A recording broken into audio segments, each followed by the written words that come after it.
Hey guys, welcome back to another lesson, another class with me.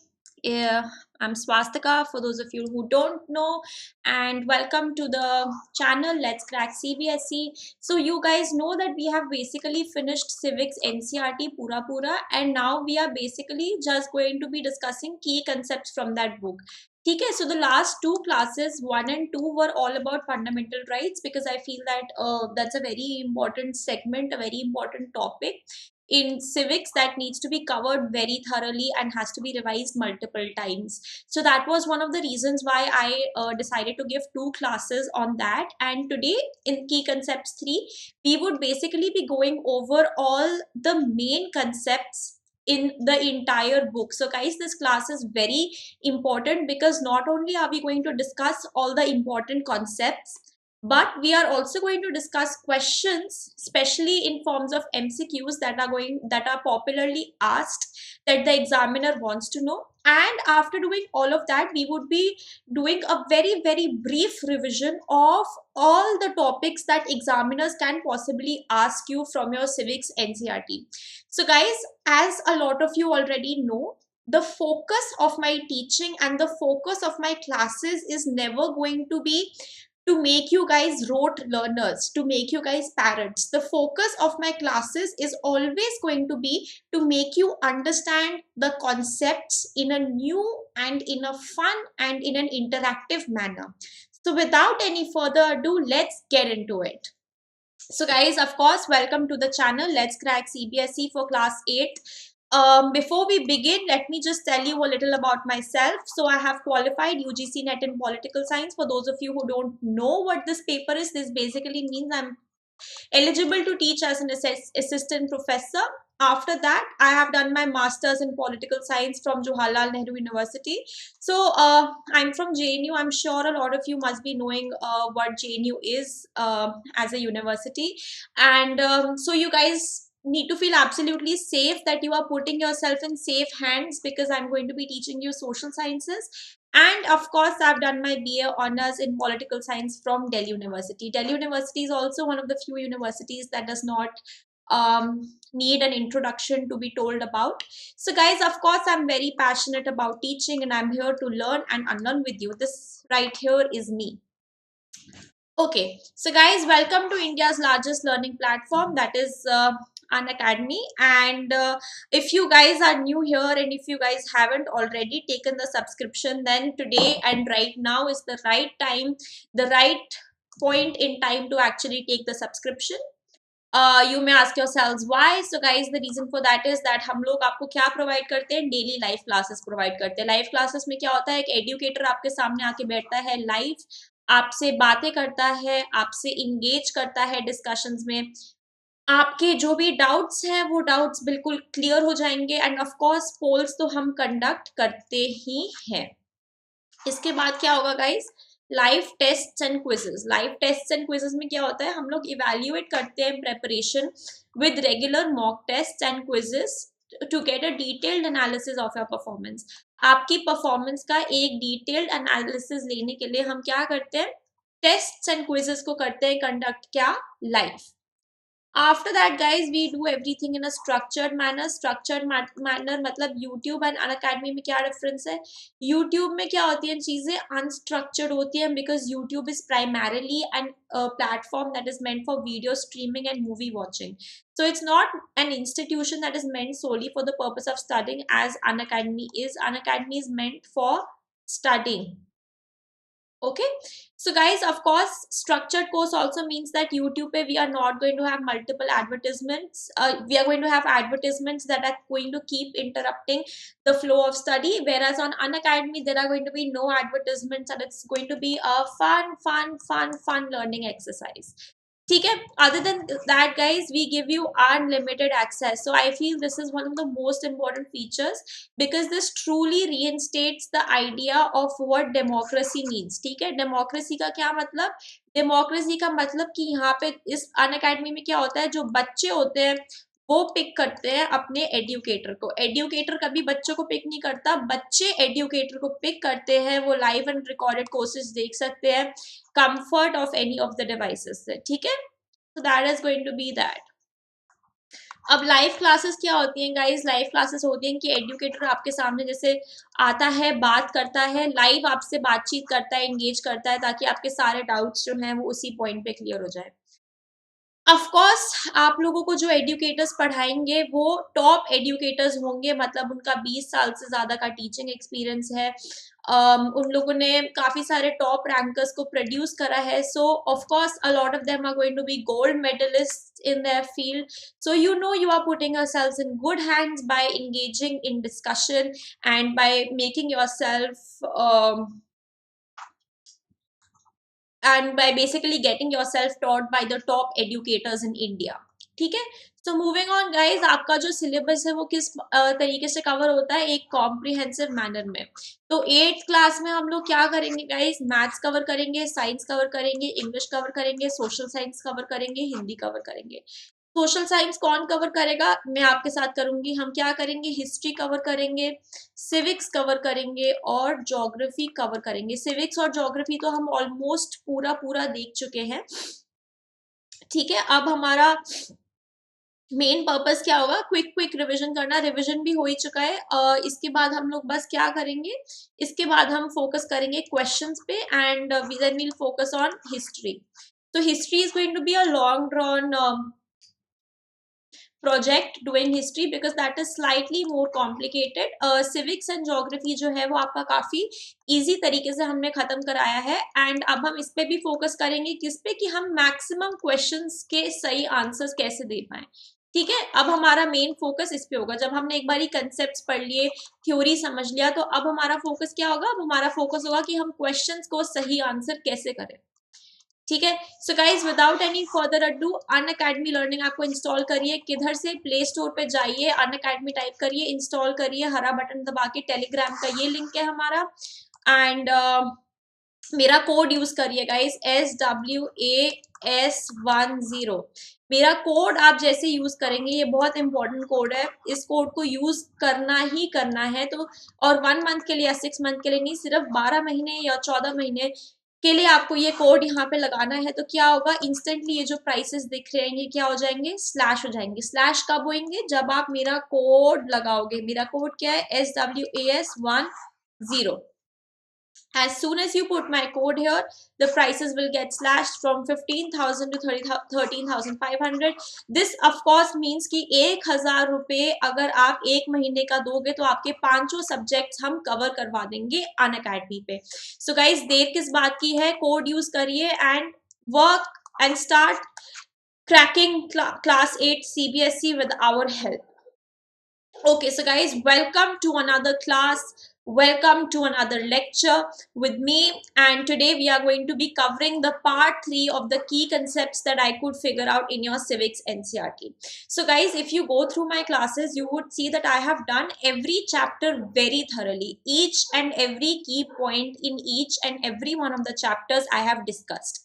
But guys, even after we have finished with the book, there are some things that are not explained in NCERT or some things that have to be explained and reiterated again because it is around those concepts that your studies revolve.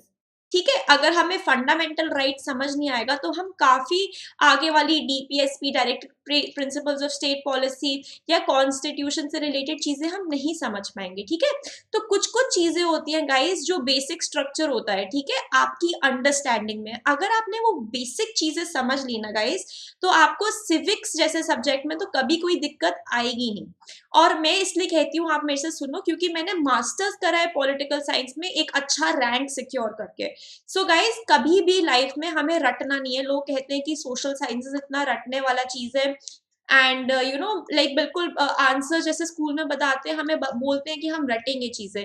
Guys हम लोग जैसे पढ़ रहे हैं, हम लोग पढ़ रहे हैं समझने के हिसाब से। We want to understand. ठीक है, अगर आपको कंसेप्ट अंडरस्टैंड हो गया, ठीक है, तो आप उस कंसेप्ट से कोई भी आंसर लिख सकते हो। बट की पॉइंट क्या है? की पॉइंट है कि आपको चीजें रटनी नहीं है, अंडरस्टैंड करनी है।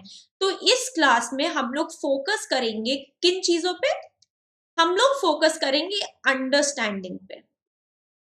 ठीक है, हमें कोई फैक्ट्स नहीं रटने, हमें कोई फिगर्स नहीं रटनी, हमें बस कंसेप्ट को अंडरस्टैंड करना है। एंड कंसेप्ट हम कहाँ से अंडरस्टैंड करेंगे? जो पूरी आपकी सिविक्स की बुक है, जो 10 चैप्टर्स है, उन 10 चैप्टर्स में से हम लोग की कंसेप्ट को उठा के आज अंडरस्टैंड करेंगे। तो ये क्लास काफी इंपॉर्टेंट है गाइस, ठीक है। उसके बाद हम ऐसे टॉपिक्स भी डिस्कस करेंगे जिनको मैं कहती हूँ high yield topics. High yield topics क्या होते हैं गाइस? हाई यील्ड टॉपिक्स होते हैं कि उन टॉपिक्स को अगर आपने समझ लिया तो आपके मार्क्स ज्यादा ऑटोमेटिकली आ जाएंगे, आपके 100 में से 100 मार्क्स आ जाएंगे अगर आप उन टॉपिक्स को पढ़ो जो टॉपिक्स आपको ज्यादा स्कोर करवाएंगे, ठीक है। तो हमने वो टॉपिक्स भी आइडेंटिफाई करे हैं और उन टॉपिक्स पे भी आज हम क्या करेंगे? फोकस करेंगे। तो गाइज ये दो चीजें करने के बाद फिर हम किस चीज पे फोकस करेंगे? फिर हम करेंगे क्विज क्वेश्चंस पे। क्विज क्वेश्चंस की क्या इंपॉर्टेंस है? क्विज क्वेश्चंस की इंपॉर्टेंस है इससे हम गेज कर पाते हैं कि आपने जो पढ़ा है वो क्या आपको समझ आया है या नहीं आया है। So unfortunately this is going to be a premiere class, it's not going to be a live class. So I would request you guys कि जो भी आपके क्विज के क्वेश्चन है, मैं एक क्वेश्चन को 2 बारी पढ़ूंगी और फिर मैं आपको आंसर बताऊंगी, ठीक है। तो आपका जो भी आंसर है आप उसको लिखते जाइए और फिर बाद में आप चेक करिए कि आपके कितने आंसर सही हैं, कितने आंसर्स गलत हैं। एंड अगर आप मैनेज करते हैं एंड तक पहुंचना तो नीचे कमेंट सेक्शन में जरूर लिखिए कि आपके कितने आंसर्स सही थे और कितने आंसर्स गलत थे। इससे किसका बेनिफिट होगा? मेरा बेनिफिट नहीं होगा, आपका बेनिफिट होगा। क्यों? क्योंकि फिर आप अंडरस्टैंड कर पाओगे गाइस कि आप कहाँ स्टैंड करते हो, ठीक है, कि आपको कितना चीज उसमें समझ आया है। एंड जो भी चीज आपको समझ नहीं आया है उसको आप बिल्कुल आराम से बिना दिक्कत के कहाँ लिखो? कमेंट सेक्शन पे लिखो, ठीक है। So guys without any further adieu let's begin. So जब हमने इंडियन कॉन्स्टिट्यूशन चैप्टर पढ़ा था तो हमने उसमें 2 की क्वेश्चंस देखे थे, ठीक है। एक क्वेश्चन हमने समझा था कि हमें जरूरत ही क्यों है इसकी, और how was it written and also who wrote it, ठीक है। ये क्वेश्चंस हमने समझने थे एंड उसके बाद हमें आइडेंटिफाई करने थे फीचर्स ऑफ द कॉन्स्टिट्यूशन, ठीक है। सो एनीवे इन 3 चीजों के बारे में पहले बात करते हैं गाइस। हमें कॉन्स्टिट्यूशन क्यों चाहिए होता है? कोई भी हमसे कभी भी पूछे कि हमें कॉन्स्टिट्यूशन क्यों चाहिए गाइस, तो उसका बस एक ही रीजन है कि अगर कॉन्स्टिट्यूशन हमारे पास ना हो, ठीक है। कॉन्स्टिट्यूशन क्या होता है? एक रिटन लीगल डॉक्यूमेंट होता है जो हमें फंडामेंटल नेचर बताता है अपनी सोसाइटी का, ठीक है। जिस सोसाइटी में हम रहते हैं उस सोसाइटी का फंडामेंटल नेचर क्या बताता है हमें? कॉन्स्टिट्यूशन बताता है। तो उस सोसाइटी का फंडामेंटल नेचर बताते हुए it also sets down rules, ठीक है। And these rules we have to obey because these rules have been set after everyone in that country has given their consent for the same. So the reason why we need a constitution is that if we don't have these rules, the rules that have been formed after we have taken consent from the people who are going to basically come under the jurisdiction of those rules, then what is going to happen? There is going to be complete chaos. chaos समझते हो?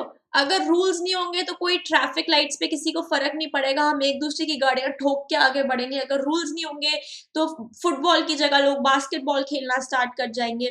अगर rules नहीं होंगे तो फिर हम कुछ कर ही नहीं सकते क्योंकि कोई भी इंसान अपना काम शिद्दत और सही तरीके से करना नहीं चाहेगा, ठीक है। So if there are no rules we will all give into the selfish brutish nature of man. So guys that is why we need a state, that is why we need a constitution. इसलिए हमें क्या चाहिए? एक संविधान चाहिए जो हमें बताए कि हमारी सोसाइटी का फंडामेंटल नेचर ये है, ये कुछ रूल्स है और ये डॉक्यूमेंट है जो इन रूल्स को हमें बताता है, ठीक है। सेकेंड क्वेश्चन आता है हाउ वाज इट रिटन, ठीक है। सो गाइस 1934 में for the first time Indian national Congress ने बोला कि हमें कॉन्स्टिट्यूएंट असेंबली चाहिए। हमें कॉन्स्टिट्यूएंट असेंबली क्यों चाहिए? क्योंकि ये कॉन्स्टिट्यूएंट असेंबली ड्राफ्ट करेगी हमारा कॉन्स्टिट्यूशन, ठीक है। सो गाइस, इस कॉन्स्टिट्यूएंट असेंबली में 300 से ज्यादा लोग थे जो अलग अलग भाषाओं में बात करते थे, जो अलग अलग कपड़े पहनते थे, जो अलग अलग जगहों से थे। तो ये 300 लोग जो बहुत ही अलग तरह के थे एक साथ बैठे और इनने क्या करा, कॉन्स्टिट्यूएंट असेंबली डिबेट्स करी। ये डिबेट्स बहुत ही लेंदी डिबेट्स थी और इन डिबेट्स का हर एक वर्ड रिकॉर्डेड है। जब मैं मास्टर्स कर रही थी तब मैंने इन डिबेट्स को बहुत थरली पढ़ा था अंडरस्टैंड करने के लिए एग्जैक्टली हमारा कॉन्स्टिट्यूशन बना कैसे। ठीक है। So guys, constituent assembly debates हुई एंड इन डिबेट्स के बाद जो है हमने रियलाइज करा कि अब हमारा कॉन्स्टिट्यूशन बनेगा। ठीक है।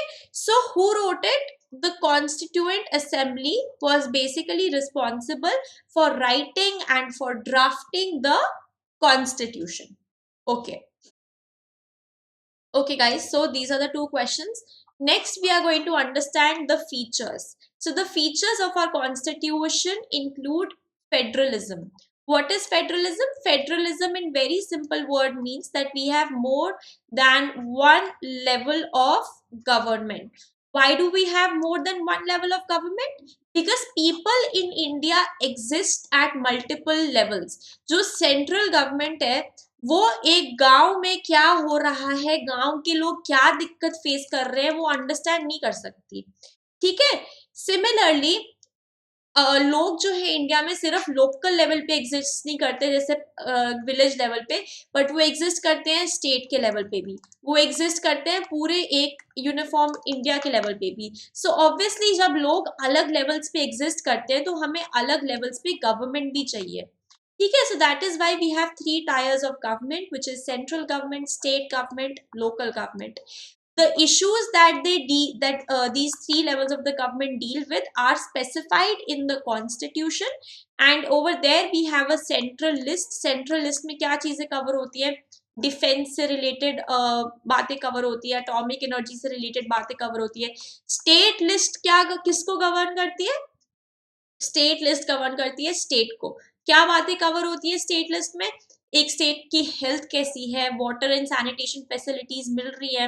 और लास्ट लिस्ट जो हम बात करते हैं उसको हम कहते हैं कॉन्करेंट लिस्ट, जो बेसिकली डील करती है पंचायती राज, लोकल लेवल से। ठीक है। Okay, so this is federalism. The second feature of our constitution is that we have a parliamentary form of government. Parliamentary form of government मतलब the people are directly elected। ठीक है। So our representatives are directly elected. Direct election होती है representatives की, किसके through? लोगों के through. तो लोग जो है वो डायरेक्टली इलेक्ट करते हैं अपने रिप्रेजेंटेटिव्स को। इसको हम कहते हैं parliamentary form of government. Third feature हुआ separation of power. Separation of power मतलब तीन उसमें डिवाइडेड है, 3 ऑर्गन्स में हम डिवाइडेड है। लेजिस्लेटिव मतलब the main law making body, यहाँ पे जो है लॉज बनते हैं। एग्जीक्यूटिव मतलब it's going to be a smaller group of people who basically implement the laws. Judiciary is what? Judiciary is a system of courts. So these are the 3 levels of government we have. After this we have fundamental rights. ये 6 जो है article 12 to 35 part 3 of the constitution, also called as Magna Carta, हमने extensively discuss करा है। ये काफी important है। इसमें क्या क्या इंक्लूड होता है? Right to equality, right to freedom, right against exploitation, cultural and religious rights, so on and so forth. The last we have is secularism. Secularism अभी नेक्स्ट चैप्टर में हम डिस्कस करेंगे, बट ये एक फीचर है जिसको हम क्या कहते हैं कि कोई ऑफिशियल रिलीजन नहीं है। The state has to maintain separation and distance from religion. So there we don't have in India, we are a democracy, we have no official religion. ठीक है। Okay guys, so let's have a look at some questions. ये हमने बहुत ही ज्यादा brief and quick revision करा था chapter 1 में, जो मेन कंसेप्ट है उनका। अब हम लोग इसमें से कुछ क्वेश्चंस को आंसर करेंगे एंड आप अपने क्वेश्चंस को मैं 2 बार ही पढ़ूंगी, तो आप जो भी आंसर है उस आंसर को लिख के करिए। एंड में जो है हम कैलकुलेट करेंगे कि आप लोगों के कितने सही आंसर्स हैं। आप कमेंट्स में लिख सकते हैं कि आपने कितने सही आंसर्स करे। ठीक है। So the first question is, Constitution of a nation contains A. rules, B. laws, C, both A and B, D, none of these. I'll repeat. Constitution of a nation contains A, rules, B, laws, C, both A and B, D, none of these. So guys, the answer to this is C. For the people who got it right, congratulations. Obviously, constitution contains more than just rules, it contains laws as well, so we have to keep that in mind, and the answer for this is C. Okay, let's move on to the next question. What refers to a goal or principle in its most excellent or perfect form? I repeat, what refers to a goal or a principle in its most excellent or perfect form? So the options are A, arbitrary, B, ideal, C, polity, D, none of these. I repeat, the options are A, arbitrary, B, ideal, C, polity, D, none of these. So guys, you can jot down your answer, whatever your answer is, and now I'll tell you. So the answer of course to this is B, ideal. Ideal क्यों है? क्योंकि ideal का मतलब होता है एक गोल जो सबसे ज्यादा एक्सीलेंट और परफेक्ट फॉर्म में एग्जिस्ट करे. आर्बिटरी का मतलब कि बिना किसी सोचे बिना किसी समझे आपने रैंडमली जो है वो एक रूल थोप दिया. ठीक है, so without any judgement, without any thinking, you imposed a rule. So this is the second question. The answer to this is option number B. Whoever got it right can get a +1. Okay, let's move on. State governments have authority to make rules on subjects of A, Asian concern, B, national concern, C, both of these, D, none of these. Let's have a look at this question again. State governments have authority to make rules on subjects of A, Asian concern, B, national concern, C, both of these, D, none of these. So guys, you can jot down your answer. The right answer to this is D. State governments do not have the authority to make rules on, of course, international subjects and even national subjects. State governments are focused on state issues. State issues are going to include things like health, water and sanitation of that state, so on and so forth. Okay, I hope we got it right. Let's move on. Who has a role to play in the formation of government under universal adult suffrage? Universal adult suffrage पता है हमें क्या होता है? Let's repeat. Who has a role to play in the formation of government under universal adult suffrage? The options you have are all adult Indians, only males, all children, D, none of these. The options you have are all adult Indians, only males, all children, and D, none of these. So guys, the answer to this is going to be option number A. All adult Indians. Adult मतलब 18 साल की उम्र से ऊपर, चाहे वो महिला हो चाहे वो पुरुष हो, और वो क्या कर सकते हैं? They have a role to play in the formation of government because they can vote. They can vote. Why? Because they are the citizens of this country.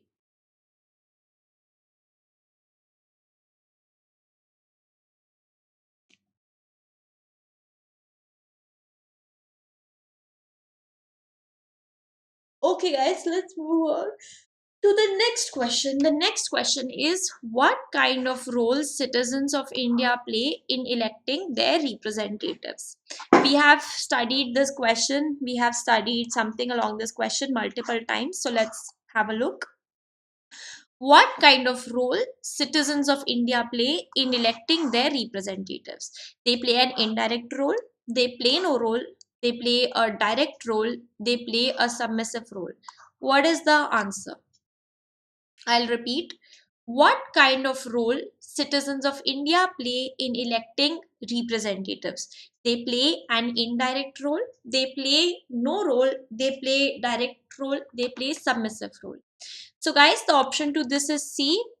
Citizens of India play a direct role in electing their representatives, and this is why we call India a parliamentary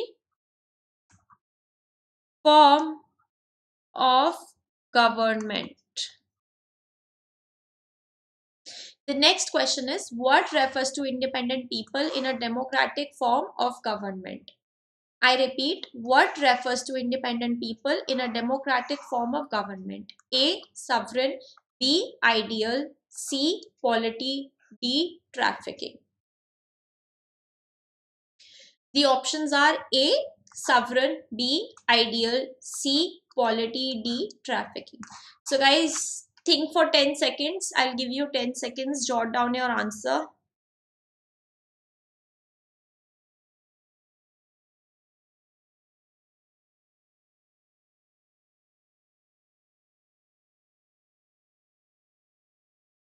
So, guys, of course, the answer to this is A. Sovereign. Sovereign basically is what refers to independent people in a democratic form of government. Okay, let's move on. If a 13-year-old child is working in a factory, what is it called? If a 13-year-old child is working in a factory, what is it called? Option A, freedom of education. Option B, child labor. Option C, both A and B. Option D, none of these. I'll repeat the question, and till then you guys can think of the answer. If a 13-year-old child is working in a factory, then what is it called? It is called freedom of education, it is called child labor, it is called A and B, it is called none of these. So guys, obviously the answer to this is B. 14 साल से कम की उम्र का बच्चा अगर factory में काम कर रहा है तो हम उसको चाइल्ड लेबर कहते हैं, and this is basically a form of exploitation. This is against the fundamental rights. Which of the following are fundamental rights? Right to equality, right to freedom, right against exploitation, all of these. Guys, think of an answer. I'll repeat the question. Which of the following are fundamental rights? Right to equality, right to freedom, right against exploitation, all of these. So I'll give you people 10 seconds to think.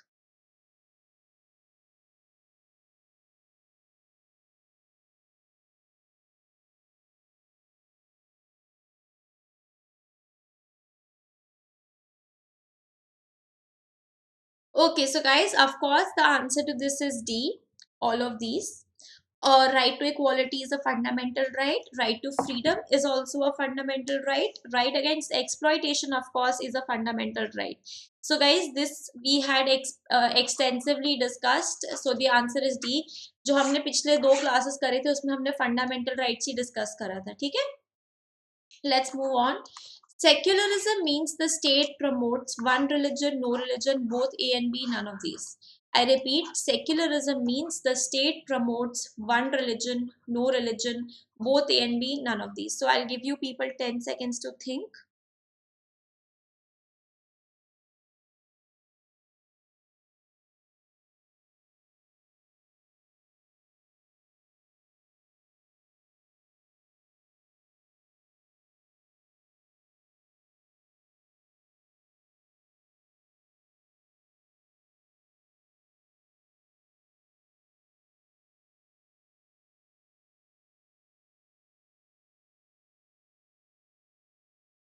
Okay, so guys, the answer to this is secularism means the state promotes B, no religion. This is the answer. So secularism ka matlab that state says that there is no official religion that we promote, and in fact there is a separation between state and between religion. Okay, who was the first prime minister of free India? A. Jawaharlal Nehru. B. Lal Bahadur Shastri. C. Indira Gandhi. D. Gulzari Lai Nanda. I'll repeat the question. Who was the first Prime Minister of Free India? Was it A. Jawaharlal Nehru, B. Lal Bahadur Shastri, C. Indira Gandhi, D. Gulzari Lal? So, guys, I'll give you 10 seconds to think, and then I'll tell you the answer.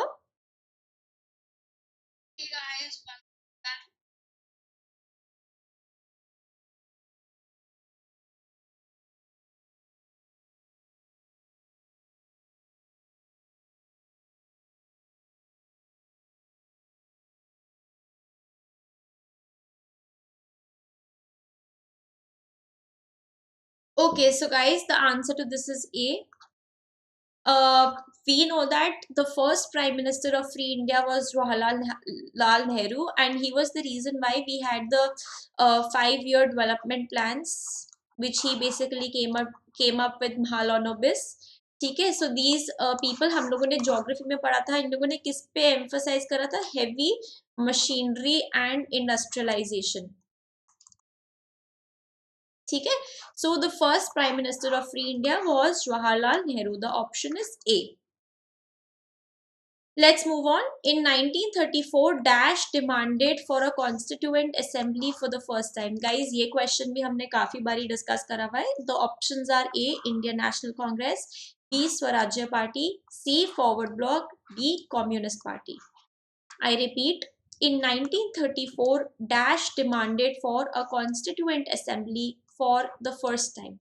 Options are A, Indian National Congress, B, Swarajya Party, C, Forward Bloc, D, Communist Party. So I'll give you 10 seconds to think. You can jot down your answer.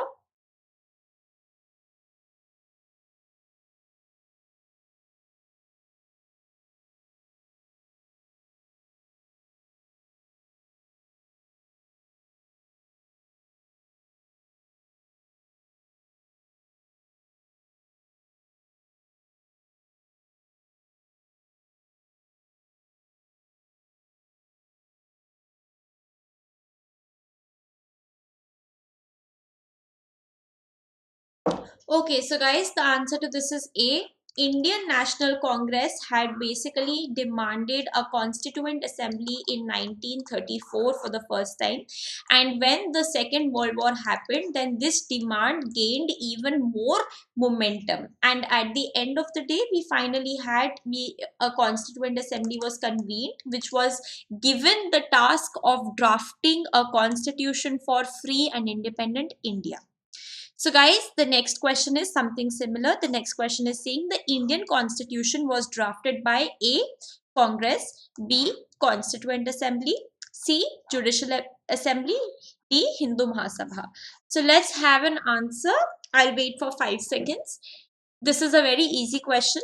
The Indian Constitution was drafted by A, Congress, B, Constituent Assembly, C, Judicial Assembly, D, Hindu Mahasabha.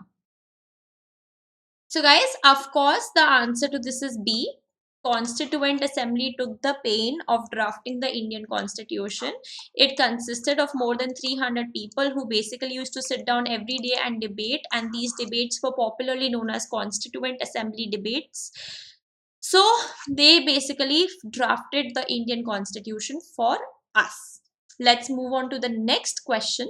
In Nepal, the struggle for democracy started in 1990, 1991, 1992, 1993. I repeat, in Nepal, the struggle for democracy started in 1990, 1991, 1992, 1994. So guys, you can jot down your answer.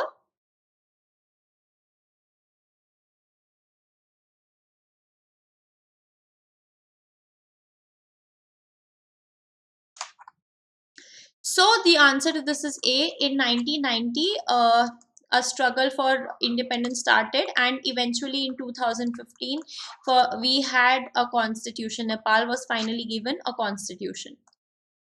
Okay.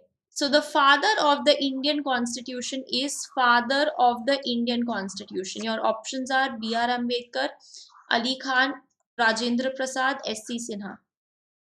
The question I'll repeat again. The father of the Indian Constitution is B.R. Ambedkar, Ali Khan, Rajendra Prasad, S.C. Sinha. I'll give you 5 seconds.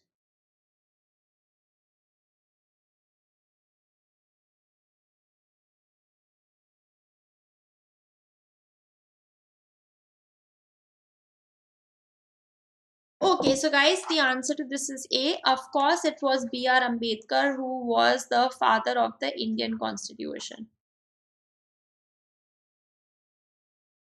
ठीक है, कौन था? B.R. Ambedkar, who was the father of the Indian Constitution.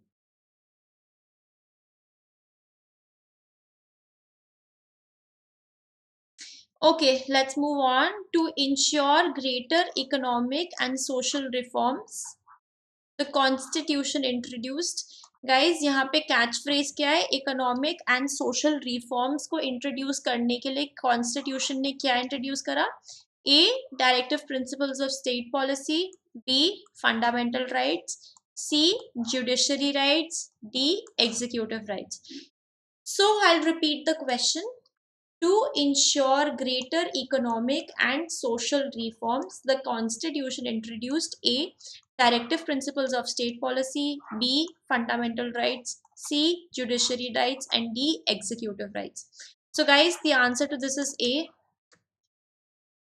Constitution had to introduce directive principles of state policy to ensure that there was greater economic and social reform. Okay, let's move on. Dash is a group of people who make laws and run the government. Dash is a group of people who make laws and run the government. Options are Congress, option B is judiciary, option number C is government, and option number D is executive.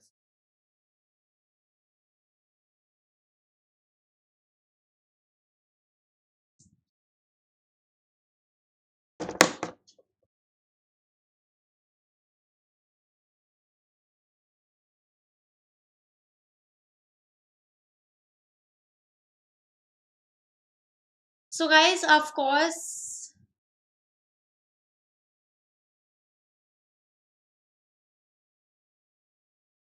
the answer to this should be D, executive.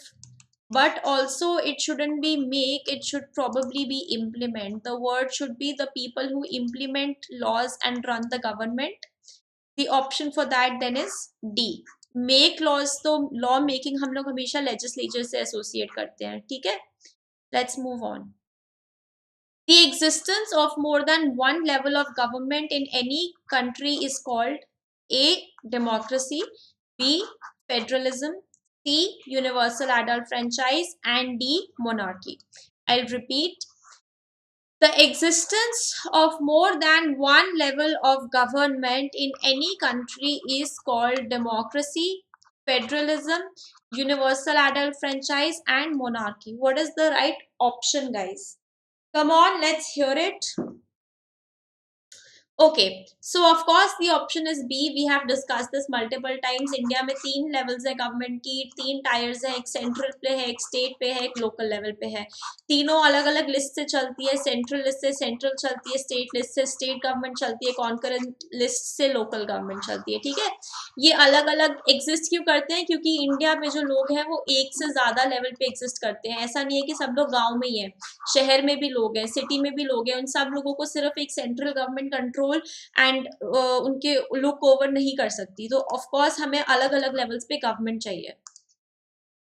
Okay guys, the next question is, human trafficking and forced labor are prohibited against under A, cultural and educational rights, B, right against exploitation, C, right to freedom of religion, and D is right to property. Let's repeat the question.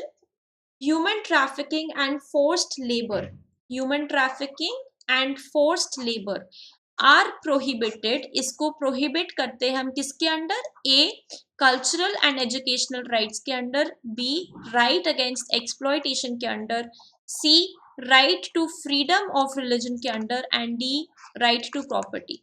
So guys, the right answer to this question is B. Right against exploitation के under हम क्या prohibit करते हैं? Human trafficking and forced labour. Okay, let's have a look at the next question. The Indian government is a dash form of government. Are we a monarchy? Are we military? Are we parliamentary? Are we a dictatorship? Let's get an answer, guys. The Indian government is a dash form of government. किस तरह की government है? हम monarchy मतलब king का rule, military मतलब कि हमारे को जो है वो मिलिट्री रूल ओवर करती है, गन्स एंड ग्रेनेड्स. पार्लियामेंट्री मतलब लोग, रिप्रेजेंटेटिव्स जो है वो डायरेक्टली लोगों से इलेक्ट होते हैं. डिक्टेटरशिप मतलब there is only one party that is in power with complete dictatorship. So guys, the answer to this is C. ठीक है, parliamentary form of government. Why are we saying parliamentary form of government? Because the representatives are directly elected by the people.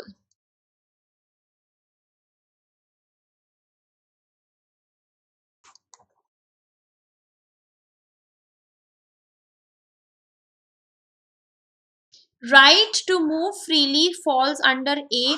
Right against exploitation, right to property, right to freedom, cultural and educational rights. Guys, ये कल ही हमने discuss करा था. Let's have a look at this question again.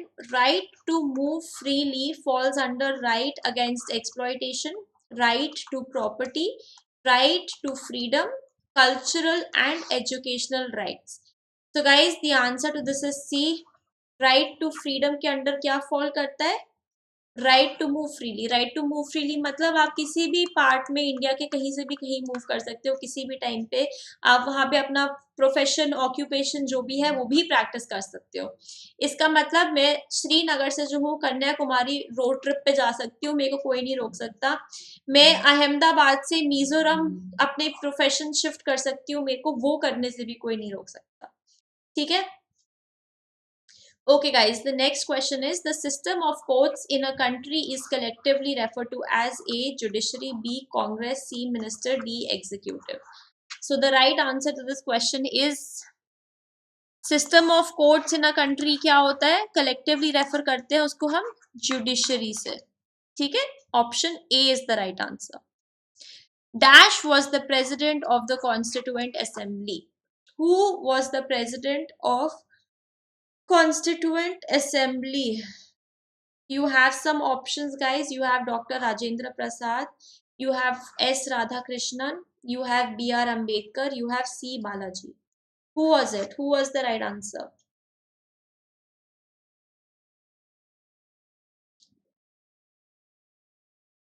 Okay, so guys, the answer to this is Dr. Rajendra Prasad, and this is a very important question because इसको काफी confuse कर देते हैं. ठीक है, तो डॉक्टर राजेंद्र प्रसाद कौन थे? प्रेसिडेंट थे कॉन्स्टिट्यूएंट असेंबली के. और बी आर अम्बेडकर कौन थे? बी आर अम्बेडकर थे chairman of drafting committee.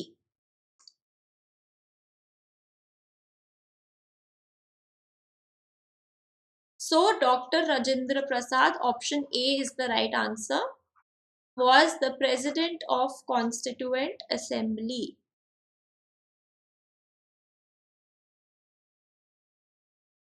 The elected representatives in India are a part of judiciary, legislature, executive, cabinet. Let's repeat. The elected representatives in India are a part of judiciary, legislature, executive, cabinet.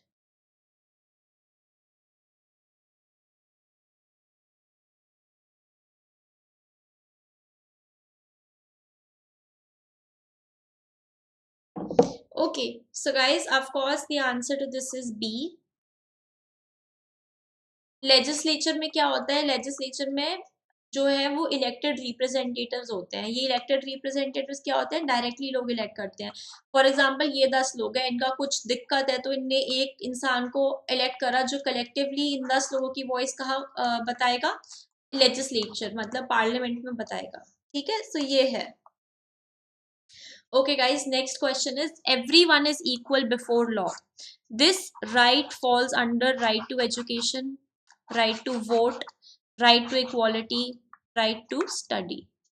Everyone is equal before law. Equality before law मतलब हमें नहीं फर्क पड़ता आप अमीर बाप के बेटे हो या गरीब बाप के बेटे हो, आप जो हो वो लॉ के सामने क्या हो? इक्वल हो. Despite having difference in caste, differences in religion, differences in class. ठीक है. So what are these people called? I mean, what is this right called? Let's give it 5 seconds.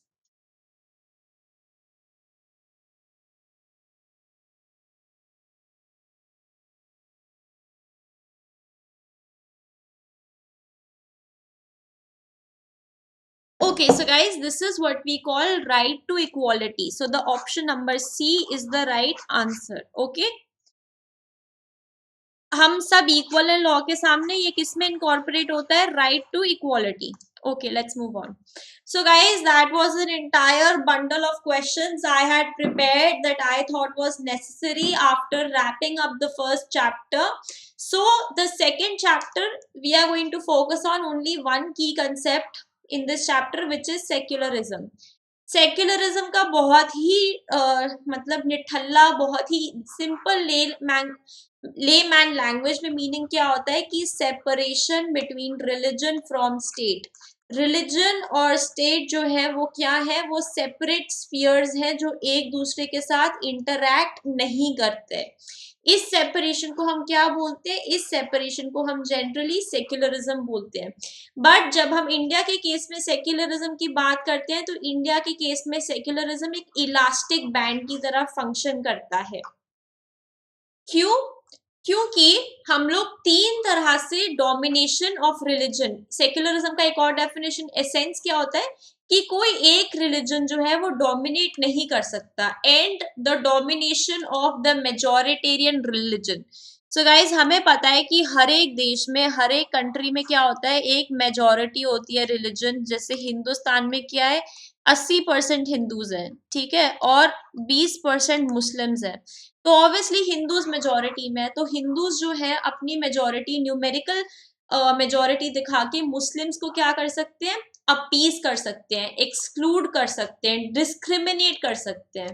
ठीक है. So guys, the main fund of secularism is that this domination of the majoritarian religion, this tyranny of the majority has to end, and the state has to come up with ways in which it ensures that this domination completely ends. So for that we have three strategies, and because these three strategies are applicable in different situations, that is why we say that the definition, the way we define secularism in India is like an elastic band, because it is rigid and it is flexible, and because it changes its state according to the situation. So the first way to end domination, of course, is to have a strategy of distancing itself from religion. ठीक है. So government क्या बोलती है? Government कहती है कि हम बिल्कुल ही डिस्टेंस्ड है रिलीजन से. हमारे बीच में और रिलीजन के बीच में बहुत डिफरेंस है, क्योंकि हम रिलीजियस फेस्टिवल्स को, रिलीजियस मीटिंग्स को, रिलीजियस गैदरिंग्स को जो है वो सेलिब्रेट करते नहीं करते. गवर्नमेंट ऑफिसेज में, गवर्नमेंट स्पेसेस में, पब्लिक स्पेसेस में जो है हम लोग, गवर्नमेंट ओपनली किसी भी रिलीजन को सेलिब्रेट नहीं करती. इसका एग्जाम्पल हमने कब देखा? इसका एग्जाम्पल हमने देखा कि जो गवर्नमेंट स्कूल्स होते हैं उनमें हम कोई भी दिवाली भी सेलिब्रेट नहीं करते, ईद भी सेलिब्रेट नहीं करते, कुछ भी नहीं करते. बट जो प्राइवेट स्कूल्स हैं वो फेस्टिवल्स को सेलिब्रेट कर सकते हैं. ठीक है. So this is one way, the first way in which we thought that we want to end domination. The second way that we thought of to end domination was a strategy of non-interference. Non-interference मतलब कि हम interfere ही ना करें लोगों के religious उस पे, religion में. ठीक है. ये नॉन इंटरफेरेंस हमने कब शो करी? जैसे सिक्स के केसेस में, Sikhs wear turbans on their head. So the state said that even if they don't want to wear helmets, because wearing a helmet will in fact interfere with the religion of Sikhs, because they will have to take their turban off, which the religion does not allow them to do. So the state in this situation thought that the way to end domination would be to simply not interfere. So the state said that it's fine. You want to wear you do not want to wear a helmet over your turban while you are riding a motorbike, then fine, you can do so. It is completely your discretion. In this manner, the state was basically practicing non-interference. ठीक है. Third क्या हो गया? Third है हमारा strategy of intervention. इस case में state क्या बोलता है? इस केस में स्टेट बोलता है कि नहीं, हम अब इंटरवीन करना चाहते हैं. ठीक है. तो स्टेट कब बोलता है कि अब हम इंटरवीन करना चाहते हैं? स्टेट कब बोलता है कि हम इंटरवीन करना चाहते हैं? जब स्टेट के पास ऐसा कुछ रीजन आता है जिसको वो लगता है कि वो बिल्कुल ही फंडामेंटल राइट्स के अगेंस्ट है, ठीक है, मतलब हिंदुइज्म की एक इंटरप्रिटेशन कहती है कि आप अनटचेबिलिटी प्रैक्टिस करो। अनटचेबिलिटी मतलब the upper caste will not touch lower caste, ठीक है। So, to basically make sure that this unfair practice is not getting carried out, the state will now interfere in religion and it will abolish untouchability. So, untouchability was basically abolished under Article number 17 of the Constitution, which is also a fundamental right. Okay, so guys, this was the very basic gist of secularism. मैं इसमें बहुत ज़्यादा depth and detail में नहीं घुसना चाहती because वो मैं ऑलरेडी घुस चुकी हूँ। अगर आप मेरी लेसन्स देखेंगे, क्लासेस देखेंगे, तो हमने बहुत डीपली समझा है सेक्युलरिज्म को, कोशिश करी है। अब हम लोगों ने जब जिस्ट समझ लिया इसका, अब हम लोग फोकस करेंगे क्वेश्चंस को सही आंसर करने में, ठीक है। So the first question is, where do Christians go for a prayer? Christians pray करने किधर जाते हैं? A temple, B church, C mosque, D gurudwara. Very easy question, guys. Let's get some answers, and let's get some right answers to be on the bright side of things.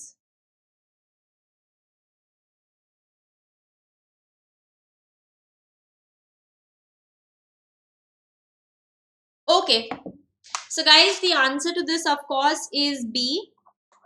Christians go to church for a prayer. The God they believe in is Jesus Christ. The book, the scripture they adhere by is called the Holy Bible. Holi Bible का एक old टेस्टेटमेंट था और अभी एक जो नया आया है वो उसको कहते हैं न्यू टेस्टेटमेंट, ठीक है। So this is all about Christians and Christianity.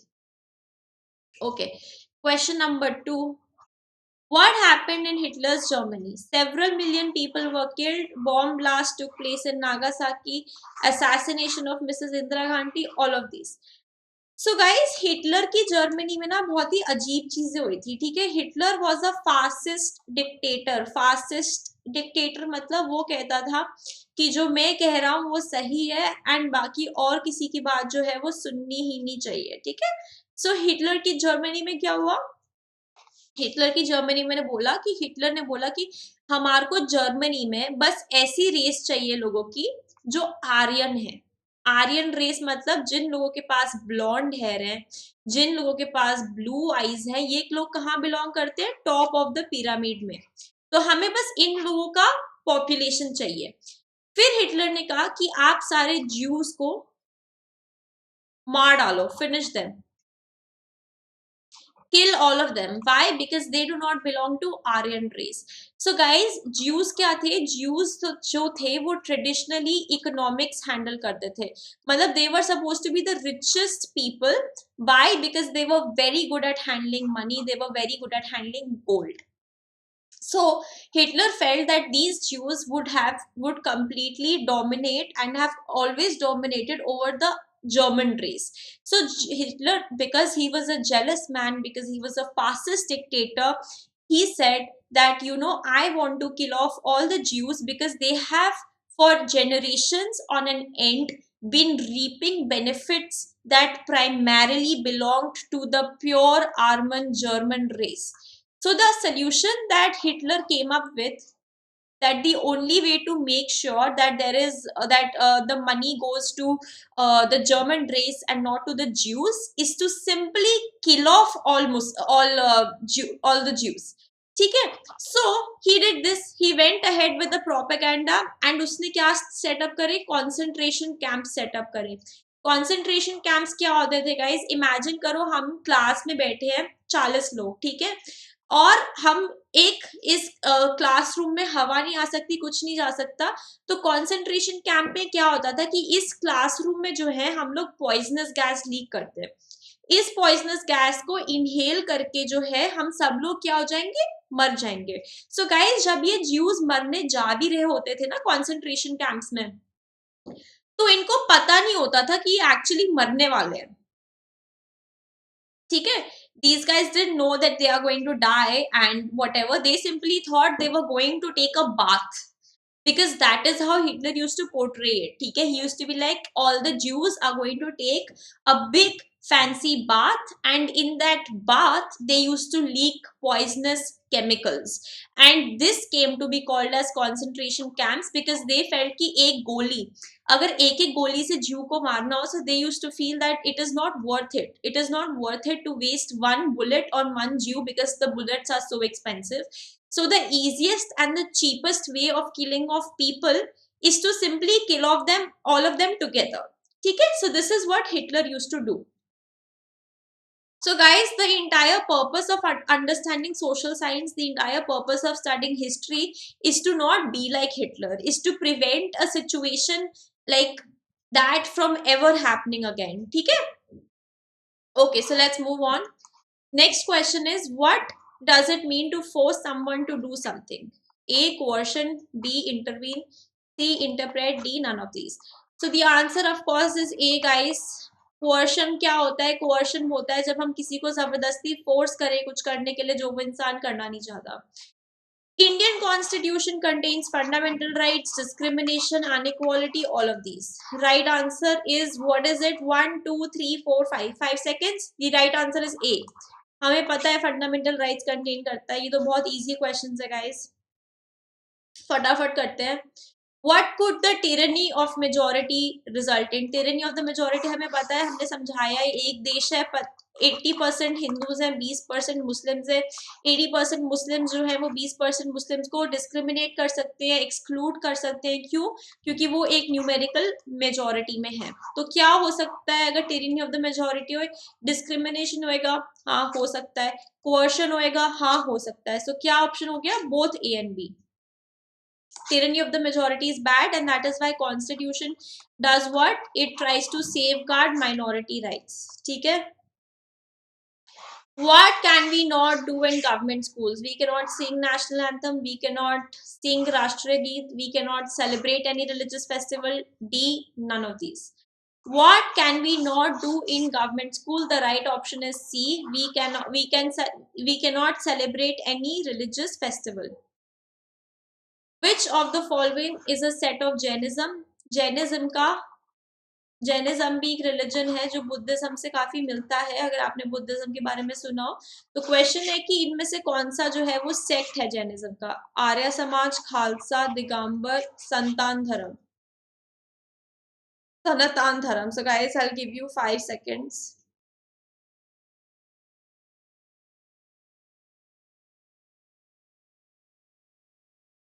ठीक है. सो गाइस, इसका आंसर सी है. जैनिज्म के बारे में मैं आपको थोड़ा सा बता देती हूँ. ठीक है, I will tell you guys a little about Jainism. So Jainism basically is divided into 2 sects. ठीक है, one is Digambar, one is Shvetambara.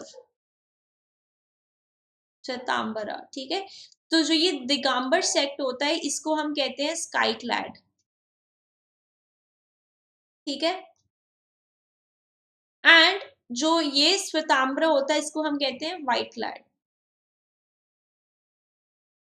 So the sect of Jainism we are talking about here is Digambar. Digambar matlab people who are sky clad. Okay. Jainism is also very similar to Buddhism, which was basically about Siddhartha who got moksha, nirvana and converted into Lord Buddha. So that was that story. Okay guys, let's move on. What is celebrated on 2nd October every year? 2nd October अभी गया है. क्या celebrate करते हैं हम 2nd October को?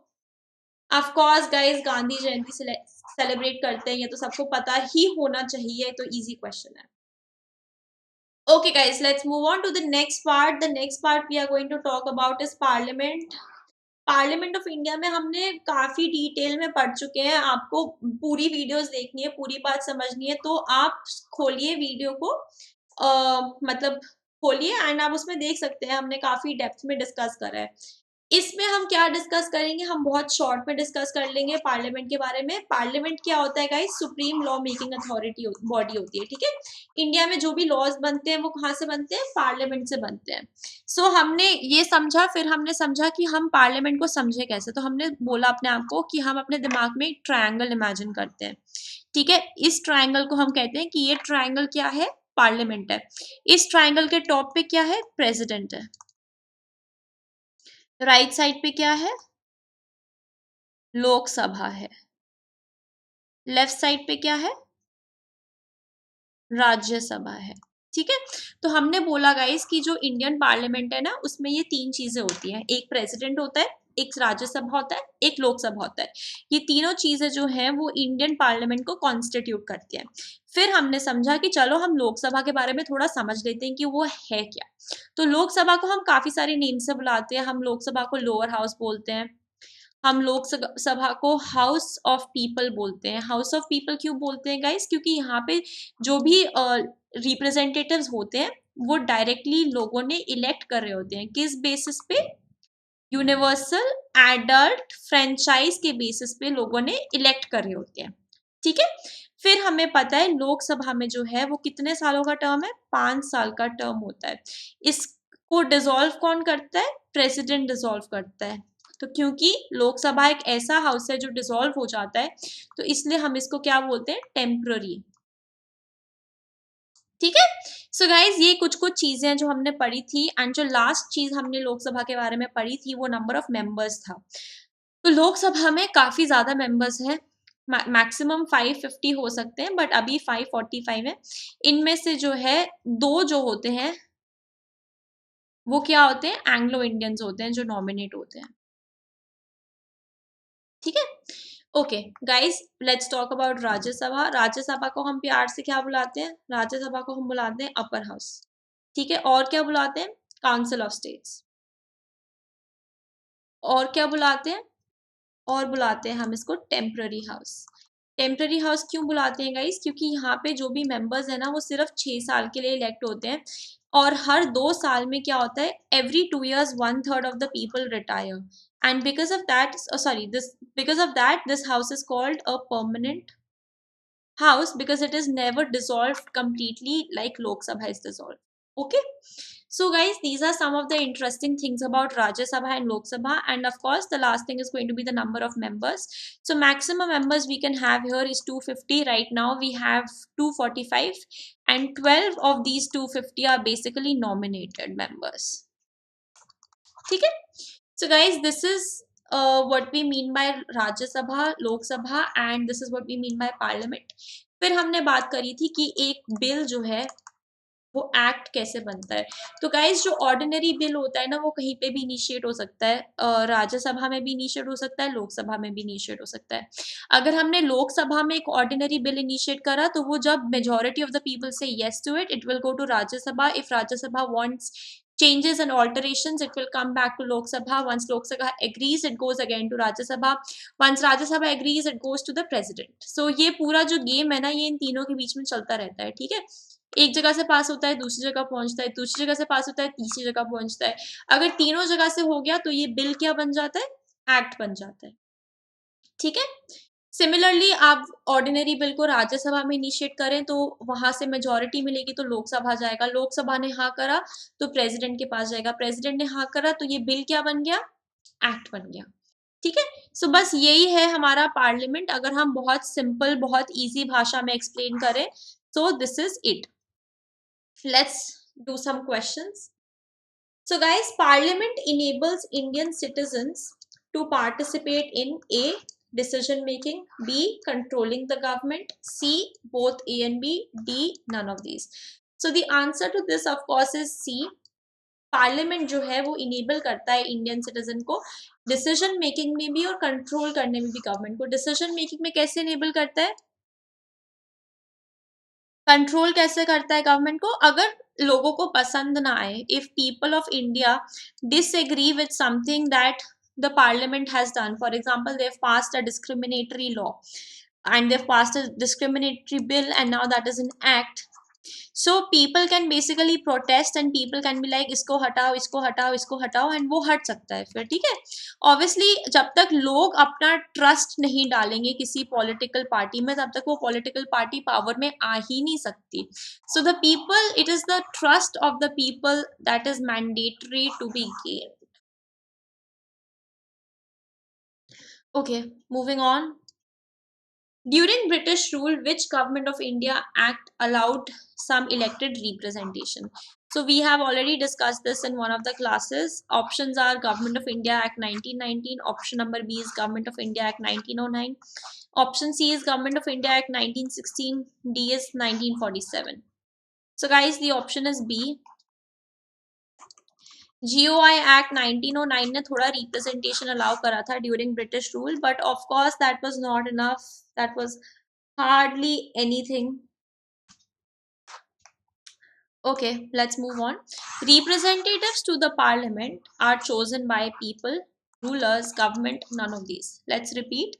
Representatives to the parliament are chosen by the people, by rulers, by government, by none of these. So guys, of course, answer is A. लोग ही choose करते हैं रिप्रेजेंटेटिव्स को. जब 10 लोग इकट्ठे करके महसूस करते हैं कि हाँ हमें दिक्कत है, तो वो एक इंसान को सिलेक्ट करते हैं जो कलेक्टिवली उनकी वॉइस कहाँ रिप्रेजेंट करता है, पार्लियामेंट में. ठीक है, let's move on. Who is the chairman of Rajya Sabha? Very easy question. Is it prime minister? Is it president? Is it vice president? Is it none of these?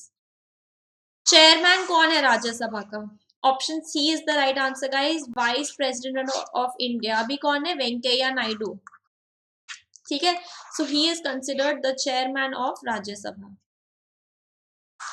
Let's move on. The highest law-making body of our country, consisting of Lok Sabha and Rajya Sabha, is known as High Court, Supreme Court, Parliament. None of these. Of course, answer C, guys. Parliament ही है highest law-making body जो consist करती है लोक सभा का और राज्य सभा का. ठीक है. Let's move on. The combined strength of all political parties in parliament with less than 50% of the representatives. Very important. इसको हमें कैसे याद करना है? एक definition की तरह याद करना है. It's called ruling party. It's called opposition. It's called coalition. It's called none of these. Option number B is the right answer. ठीक है. Opposition क्या होती है? It is the combined strength of all political parties in parliament with less than 50%.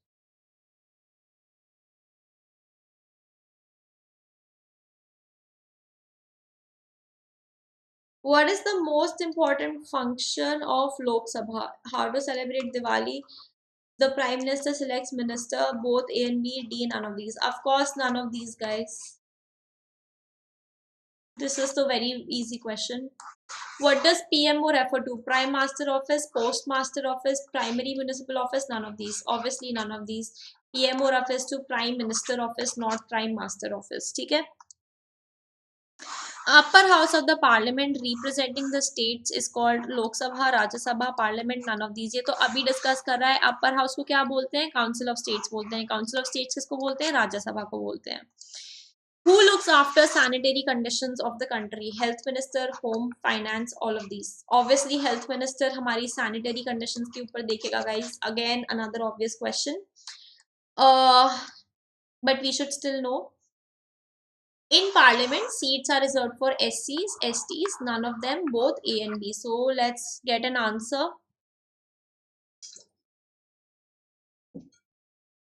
Parliament में जो है वो seats किसके लिए रिजर्व होती हैं? SCs के लिए, STs के लिए, दोनों में से किसी के लिए नहीं, या दोनों के लिए? Of course guys, option D is the right answer. दोनों के लिए रिजर्व होती हैं सीट्स पार्लियामेंट में. Idea of dash is the takeoff point for a democracy. Republic, consent, freedom, monarchy. Idea of dash is the takeoff point for a democracy. Republic, consent, freedom, monarchy. So guys, option B is correct. Consent होना चाहिए लोगों का. जब तक लोगों का consent नहीं होगा तब तक डेमोक्रेसी नहीं हो सकती. An individual gives her consent to the government with the help of. एक इंडिविजुअल जो है वो अपना कंसेंट गवर्नमेंट को कैसे देती है? मतलब एक इंडिविजुअल कैसे शोकेस कर पाता है कि हाँ मैं इसी गवर्नमेंट को ट्रस्ट करती हूँ और इसी गवर्नमेंट को मैं आना चाहती हूँ? Through movement, through election, through opposition, through parliament. Option number B is right. You can do it through elections. Let's move on. Dash is made up of representatives elected by Indian people. Rashtrapati Bhavan, White House, House of Commons, लोक सभा. इनमें से कौन सा है जो representative से बना हुआ है इंडियंस की? Obviously, answer is D, guys. लोक सभा. Option D is the right answer. MLAs are the elected representatives of state legislature, Rajya Sabha, Vidhan Sabha, Zilla Parishad. Of course, answer B is right. Dash are the functions based on representation of states. Dash functions based on representation of states. जहां पे भी representation of states आ गया, states के बारे में कुछ भी आ गया गाइस, सीधा आंसर क्या है? Rajya Sabha. Option number D is the right option, which is basically Rajya Sabha. Okay, let's move on to the next topic, understanding laws. इसमें गाइस सबसे इम्पोर्टेंट चीज बस एक ही है, जो है रूल ऑफ लॉ. ठीक है, रूल ऑफ लॉ क्या किसने प्रोपाउंड करा था? एवी डाइसी ने. एवी डाइसी कौन था? एक ब्रिटिश ज्यूरिस्ट था. ठीक है, उसने 3 चीजें बोली थी जो हम अभी पढ़ेंगे, बट पहले हम ये पढ़ लेते हैं ये बोलता क्या है. The rule of law basically means that law cannot discriminate between persons on the basis of their religion, on the basis of caste, on the basis of gender. Law जो है वो इनमें से किसी भी चीज के बेसिस पे क्या नहीं कर सकता? डिस्क्रिमिनेट नहीं कर सकता. So rule of law basically means that laws apply equally to all citizens of the country and no one can be above law. चाहे आप अमीर बाप के बेटे हो, चाहे आप गरीब बाप के बेटे हो, चाहे आपका मुसलमान हो, चाहे आप हिंदू हो, जो अगर आपने गलत काम करा है तो आपको पनिशमेंट जो है वो कौन देगा? लॉ अपने हिसाब से देगा. Everyone is going to be treated equal before law. That is what we mean by rule of law. ठीक है, neither the president or any high official is above law. The punishment for any crime committed will be the same for any person. चाहे वो इंसान एक clerk हो, चाहे वो अंबानी का बेटा हो. ठीक है, सबको जो है वो सेम पनिशमेंट मिलेगी. So basically rule of law किधर इम्बॉडी होता है? आर्टिकल 14 में. आर्टिकल 14 क्या है? बेसिक फीचर है. बेसिक फीचर मतलब कि वो इसको हम डिस्ट्रॉय नहीं कर सकते.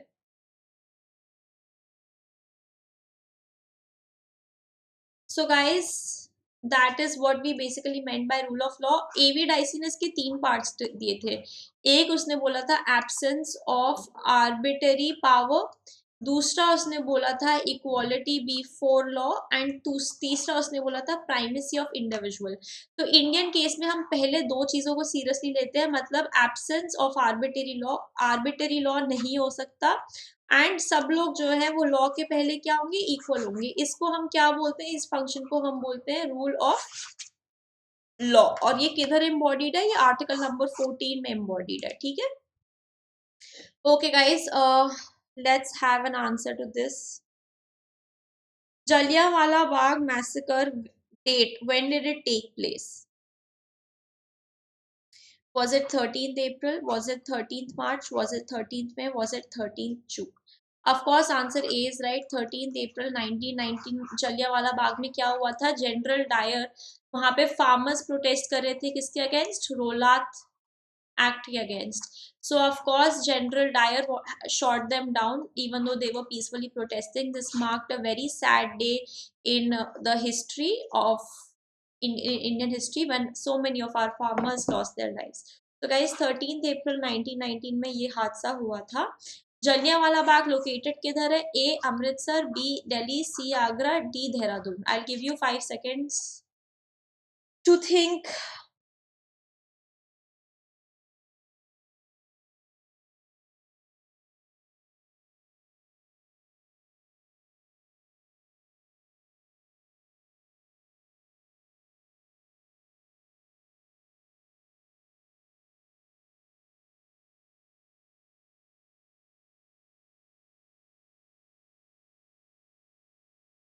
ठीक है, so guys, Jallianwala Bagh is located in Amritsar.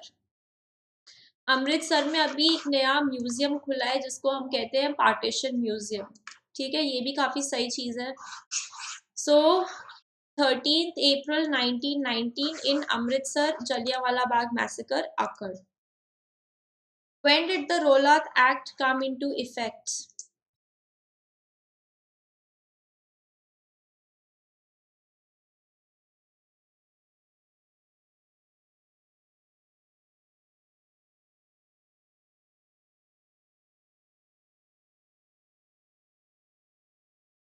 Of course, you have some options.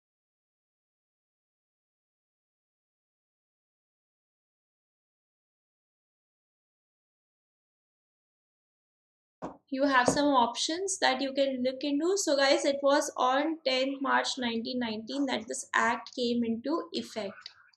Okay. Who gave the order to fire in Jallianwala Bagh? General Dyer, Dr. Satyapal, Saifuddin Kishli, none of these.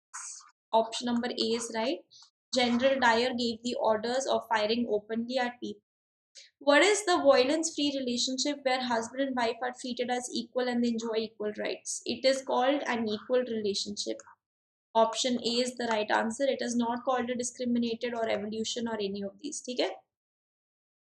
Law of on domestic violence was made in the year.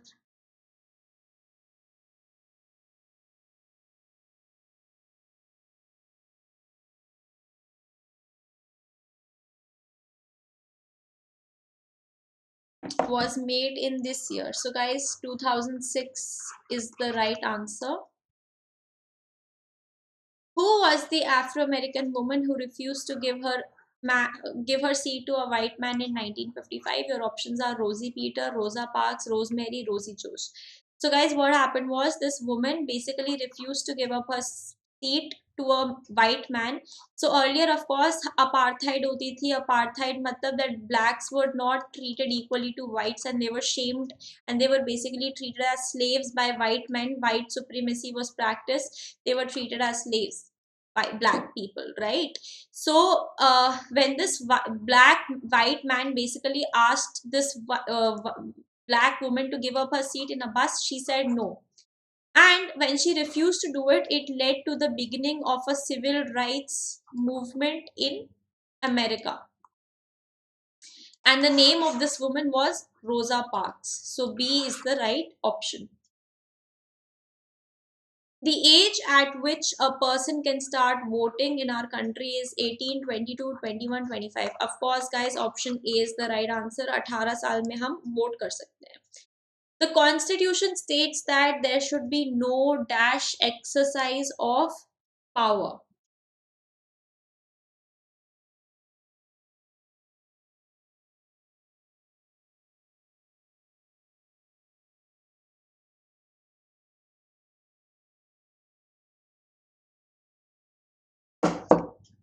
The constitution states that there should be no dash exercise of power. The answer to this is C. There should be no arbitrary exercise of power. So this is basically the right answer. After this, we say British had passed Dash Act in 1870. This also we have extensively discussed. British had passed the Sedition Act in 1870, and this act basically meant that people could be arrested if they were protesting. They could be arrested without any trial, uh, without any trial, basically.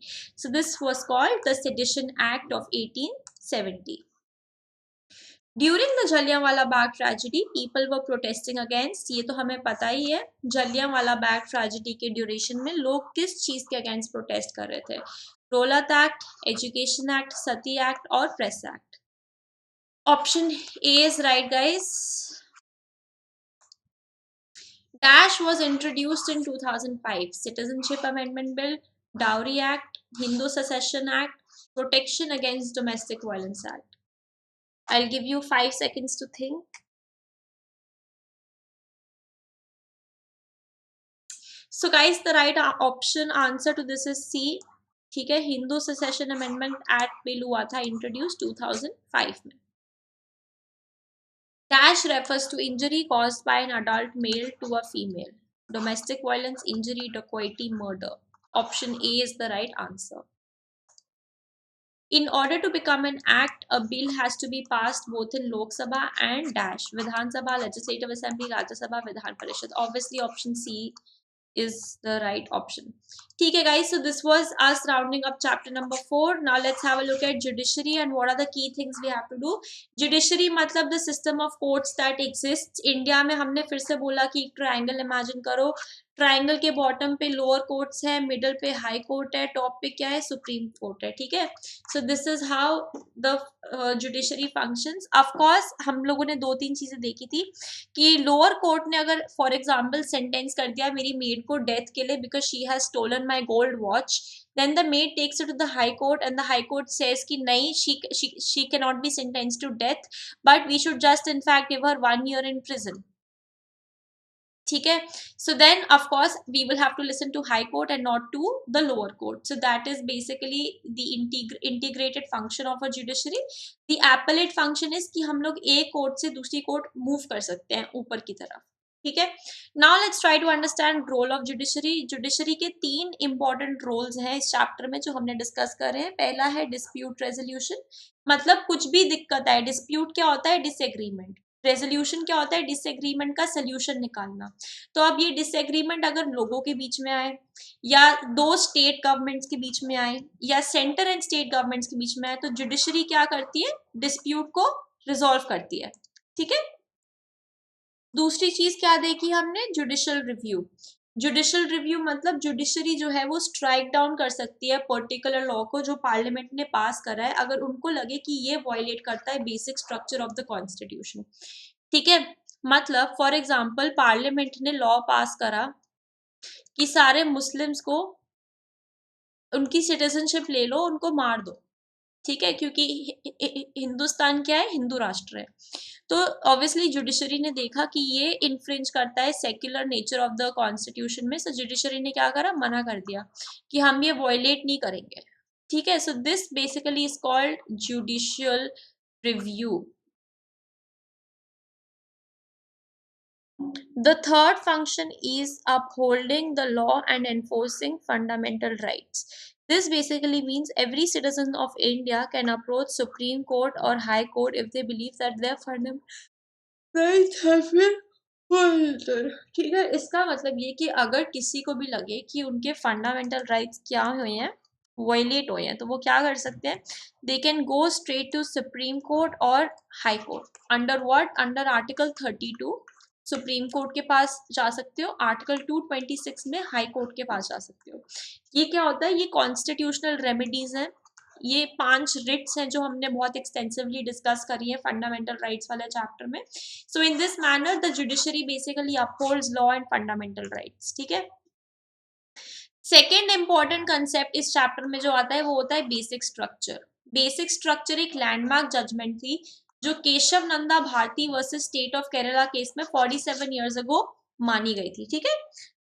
ये कुछ नहीं कहती, ये कहती है कि जो constitution है ना उसमें रिजिड चीजें भी हैं, फ्लेक्सिबल चीजें भी हैं, ठीक है। फ्लेक्सिबल चीजें मतलब हम लोग काफी सारे अमेंडमेंट्स करके कॉन्स्टिट्यूशन में उसका इंटरप्रेट करके री इंटरप्रेट करके जो है वो हम काफी सारे इसमें चेंजेस ला सकते हैं, बट कुछ चीजें हैं जो हम अपने कॉन्स्टिट्यूशन में चेंज नहीं कर सकते even after a constitutional amendment, and these few things are basically what we term the basic structure. So these include principles like federalism, it includes principles like secularism and even democracy. But guys हमारा constitution हम कहते हैं हमें एक हाथ से देता है और दूसरे हाथ से लेता है, क्यों, क्योंकि एक तरफ उसने बोला कि हम बेसिक स्ट्रक्चर को क्या कर सकते हैं, चेंज नहीं कर सकते क्योंकि ये एक रिजिड पार्ट है कॉन्स्टिट्यूशन का, ठीक है। पर दूसरे हाथ से हम ये ऑप्शन ले रहे हैं अपने आप से ये कह के कि हमने जो है आपको बताया ही नहीं है कि हम लोग बेसिक स्ट्रक्चर वर्ड को एग्जैक्टली इंटरप्रेट कैसे करते हैं। तो basic structure the term itself is open to interpretation. So that is why we say guys in the Indian Constitution, Bharat के संविधान में हम एक हाथ से लेते हैं तो एक हाथ से देते हैं, ठीक है। सो काफी अजीब सा चीज है, बट हम लोगों ने तब से लेके 47 ईयर्स में कुछ तो सोचा ही है, कुछ तो इंटरप्रेट करा ही है। हमने ये सोचा है कि बेसिक स्ट्रक्चर क्या इंक्लूड करता है, एक इंक्लूड करता है कि कॉन्स्टिट्यूशन है उसकी सुप्रीमेसी, रूल ऑफ लॉ मतलब equality before law, absence from arbitrary law, independence of judiciary मतलब हमें नहीं फर्क पड़ता लेजिस्लेचर क्या कर रहा है, एग्जीक्यूटिव क्या कर रहा है, जुडिशरी अपना इंडिपेंडेंटली थिंक कर सकता है, doctrine of separation of powers, sovereign democratic republic, parliamentary system of government, principle of free and fair elections. So all of these are basically included in the basic structure. Also, according to Article 22 of the Constitution, every person has a fundamental right to be defended by a lawyer. ये भी हम discuss कर चुके हैं. Under Article 31A, the Constitution places a duty upon the state to provide a lawyer to any citizen who is unable to engage in one due to poverty. तो ये किस में आता है? Article 39A में. 39A and 22 हमने देख लिया, ठीक है. फिर आर्टिकल 22 में क्या इंक्लूडेड है? उसमें इंक्लूडेड है जो हमने अभी बोला कि जो भी इंसान जो है अगर अरेस्ट हो रहा है तो वो अरेस्ट होने के टाइम पे जो है वो पूछ सकता है, इन्फॉर्म कर सकता है अपने आप को कि मैं अरेस्ट किस ऑफेंस के लिए हो रहा हूँ, ठीक है. उसके बाद इसको मैजिस्ट्रेट के सामने पहुंचना है 24 घंटे पहले. He cannot be ill treated, he cannot be tortured during custody. Confessions made in police custody cannot be used as evidence. A boy under 15 years of age cannot be called to the police station. So all of this is basically some of the rights you enjoy in case you have been taken into the jail, into custody, right? So they are come under Article 22 of the Constitution. So next time if somebody tries to arrest you, you can say that under the power that has been vested by the Constitution in fundamental rights under Article 22, I demand to be informed for the reason of my arrest, and I demand to be presented before a magistrate 24 hours, within 24 hours of my arrest. So that would be within your fundamental rights. So guys, let's answer some questions. What is the system consisting of courts which interpret the court and award judgment? Is it judiciary, parliament, police, or legislative? Of course, option A, judiciary. What is the term used for money given to make amends for an injury or loss? Is it donation? Is it compensation? Is it A and B? Is it none of these? Of course it is B guys. Compensate करते हैं हम लोगों को जब हम कुछ भी compensate करते हैं, so we try to give money for any injury that we have made. What is the act of breaking a law as well as breach or infringement of fundamental rights? Violation, acquit, dispute, all of these. What is the act of breaking a law? It's option A guys. Violation को हम कहते हैं कि आपने law break करा है, infringe करा है, breach करा है, ठीक है. Judiciary in India resolves disputes between state and state, state and citizen, citizen, citizen, all of the above. All of the above is the right answer guys. Dispute resolution हमारा state के बीच में भी होता है, state and citizen के बीच में भी होता है, citizen and citizen के बीच में भी होता है, ठीक है. Who is the final interpreter of the Constitution? Is it judiciary? Is it government? Is it executive? Is it legislature? Final interpreter is going to be judiciary. Option A is the right answer. Once appointed, a judge can be removed by a district judge, a chief minister, a prime minister, none of the above. Option D is right, none of the above. When was the High Court under British rule first established? 1862, 1966, 1866, 1986. Option is 1862. These are factual questions. You can just remember them. There is no logic that you have to understand. Just have to remember. What type of cases are decided by civil law? Civil law, criminal law तो हमें पता था ना क्या है. Civil law मतलब जो जैसे जो डिवोर्स से डील करता है, रेंट मैटर से डील करता है, सेल ऑफ लैंड, ये तीनों चारों जो है वो डील करते हैं किससे? Civil law. क्रिमिनल लॉ किससे डील करता है? जब आपने कोई क्राइम करी है, ठीक है, आपने किसी का मर्डर कर दिया, आपने रेप कर दिया, ये सब किससे डील करता है? क्रिमिनल लॉ से. सिविल लॉ किससे डील करता है? डिवोर्स से, रेंट मैटर से, सेल ऑफ लैंड से. The removal of person from land that they are currently living in is called violation, eviction, separation of power, judiciary. Answer is B, eviction guys. How many judges are there in Supreme Court? How many judges are there in Supreme Court? Options are 26 judges, 36 judges, 46 judges, 16 judges. Option A is right. We have 26 judges in the Supreme Court. Cash was established in 1950. Supreme Court, High Court, and High Court Mumbai, High Court Madras. Option A is right. Supreme Court was established in 1950. Dash deals with harms and injury to individuals' rights. एक individual के rights से क्या deal करता है? Civil law. Option A is right. Dash had introduced PILs in 1980s. Supreme Court, High Court, Cabinet Minister, Prime Minister. Option A is right. Supreme Court had introduced PIL in 1980s. Right to food is mentioned in dash article of the Indian Constitution. So article 22 किसकी बात करता है कि अगर आप arrest हो गए तो आपके पास क्या राइट्स है. Article 21 right to life. तो फूड किस में इंक्लूडेड है? राइट टू लाइफ में. So option number B is correct. Every Indian citizen has right to dash through courts, law, justice, cases, judgment. As court में क्या होता है? Justice होता है ना? So obviously B option is correct. Justice. The sanctioned strength of judges in Supreme Court judges are. Supreme Court में कितने judges हो सकते हैं? 31, 35, 32, 33. Answer is 31. India has dash number of high courts. Is the option number A is 22. Option number B is 20. Option number C is 25. Option number D is 23. So guys, option number C 25 is correct. 25 high courts हैं अभी. Okay, let's move on to the second last part of the chapter, marginalization. So guys, what is marginalization? Marginalization का मतलब है कि ये हमारी society है. Society के बीच में क्या होते हैं? सबसे पावरफुल पीपल होते हैं. ये पावरफुल पीपल क्या होते हैं? जो आपको शेप करते हैं सोसाइटी को, कि सोसाइटी ऐसी होनी चाहिए, ऐसी नहीं होनी चाहिए, ये होना चाहिए, वो होना चाहिए. ठीक है. उसके जो सबसे फ्रिंजेस पे है उसको हम क्या बोलते हैं? Marginalized people. These are basically at the fringes. And these people at the fringes we call are going to be the most marginalized, because they are people who, let's say, speak in a different language, wear different clothes, are very different from the what we have in the mainstream. ठीक है. हमसे काफी जो powerful लोग हैं, जो centre of society हैं, जो सोसाइटी का सोशियो कल्चरल स्टेटस डिक्टेट करते हैं, स्टेटस को जो बताते हैं, उनसे काफी क्या है, अलग लोग हैं वो. ठीक है.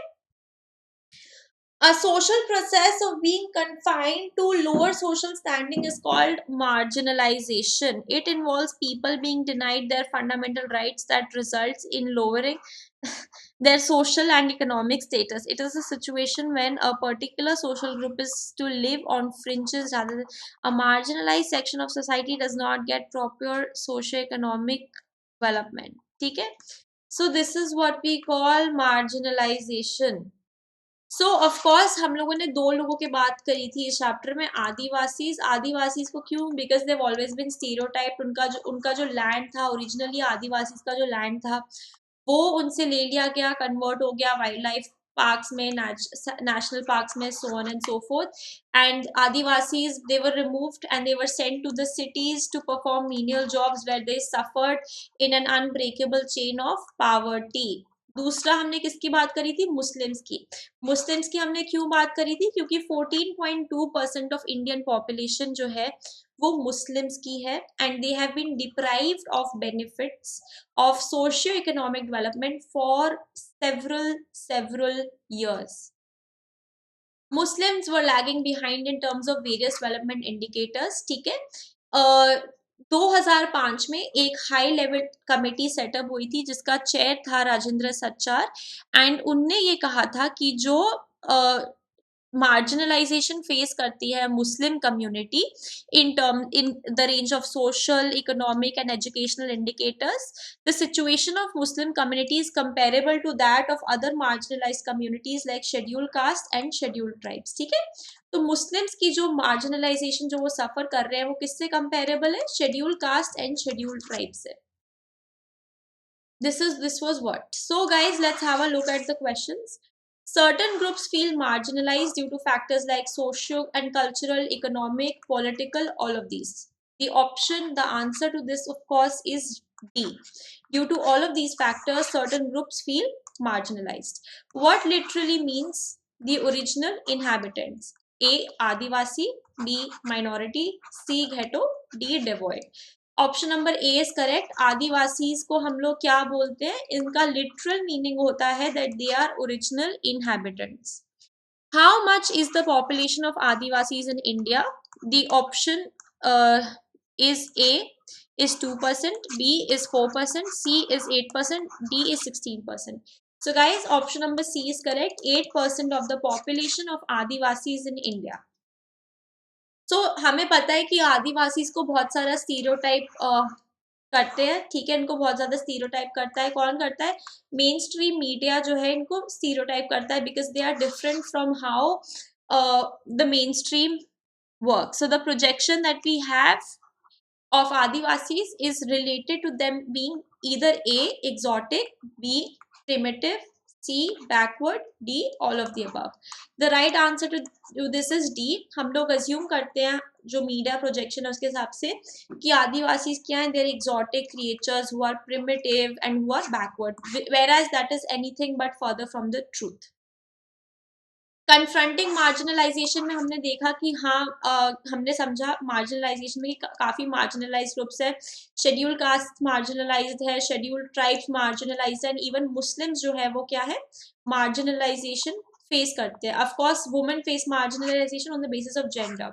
सो what should we do to make sure that social justice is being given to everyone? ठीक है. So one policy is reservation policy. इस पॉलिसी के हिसाब से सीट्स जो है वो रिजर्व करी जाती हैं एजुकेशन मतलब कॉलेजेस में और यूनिवर्सिटीज में एंड इवन पब्लिक ऑफिस में. ठीक है. किसके लिए? दलित्स के लिए एंड आदिवासी के लिए. क्यों करी जाती हैं? बिकॉज इनको डिनाई करी गई हैं opportunities to learn and work and develop new skills. So a government, a democratic government needs to step in. ठीक है. How does the reservation policy work? So guys basically इसमें क्या होता है कि कॉलेजेस में और यूनिवर्सिटीज में जो है 27% रिजर्वेशन मिलती है ओबीसी नॉन क्रीमी लेयर को, एंड बाकी टोटल जो 50% का बचा हुआ है वो मिलती है schedule cast and schedule tribe को. So 50% of the seats in colleges and universities and in public office are reserved for people who come from scheduled caste, scheduled tribe and OBC backgrounds.